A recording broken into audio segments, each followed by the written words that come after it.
April 1971. Sir, I shall now say a few words about the more important objections that have been urged against this proposal. I have carefully gone through a great deal of this evidence, and I may say that the objections resolve themselves under five heads. In one brief sentence, they really come to this. The officials say we do consult people at present and will continue to consult them, but we will consult whom we please, when we please, and how we please. We do not want to be bound in these matters. The five objections are: first, that informal consultation is better than formal consultation. Secondly, it is difficult to know who are really representatives of the people, and it is difficult to get properly qualified representatives for the work.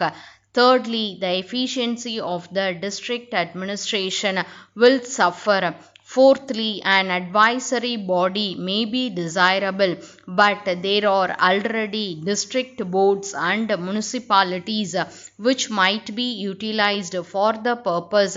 Why multiply these bodies? And lastly, there is the objection, which is a standing argument in this country against all advance, namely, the time has not yet come. Now I will deal briefly with these five objections and then will bring my remarks to a close.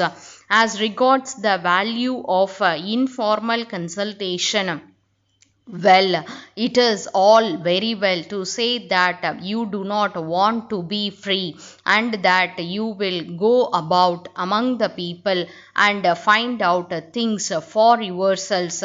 On the one side, you complain that you are tied to your desks, you are slaves to reports and returns, that you cannot find time to move among the people, and on the other hand, you do not want to be bound to consult anybody. You must be free to consult whom you please.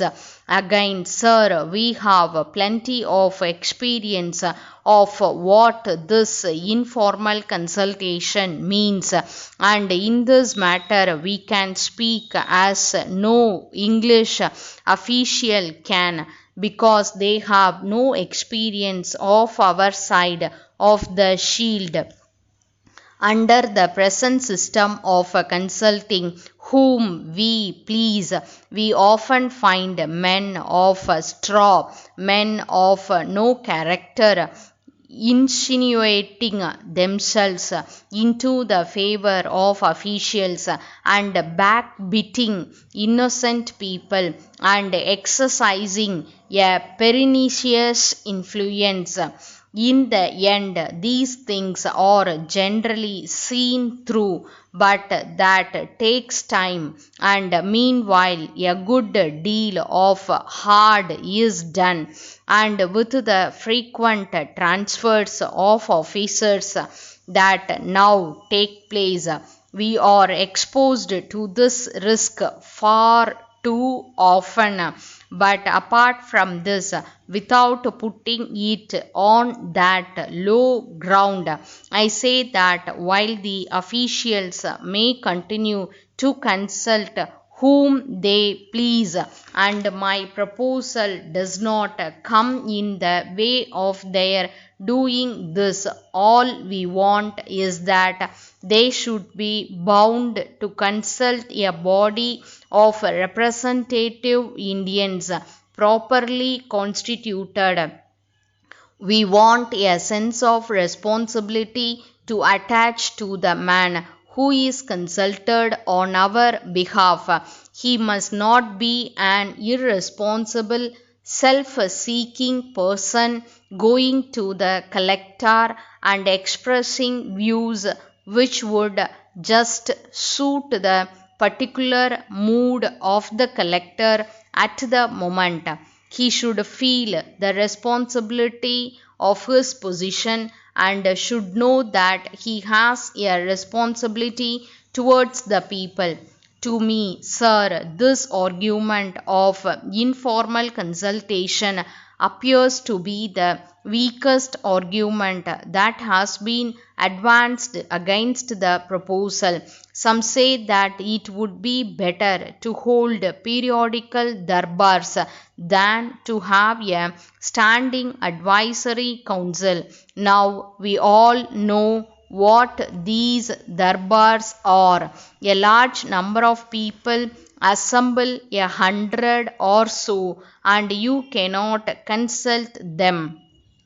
Bangalore, 2nd August 1960. Sir, I have the honor to bring to the notice of the government the urgent necessity for providing the government high school at Kolar with adequate accommodation and equipment.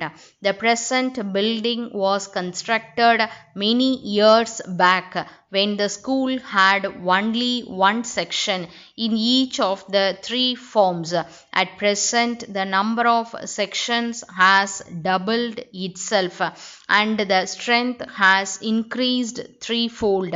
The rooms in the building are so small that they are utterly inadequate to accommodate the present classes, some of which contain more than 50 students in each section. Recently, a private building situated closely was taken up on a rent of rupees 50 per month, but this has not improved the position.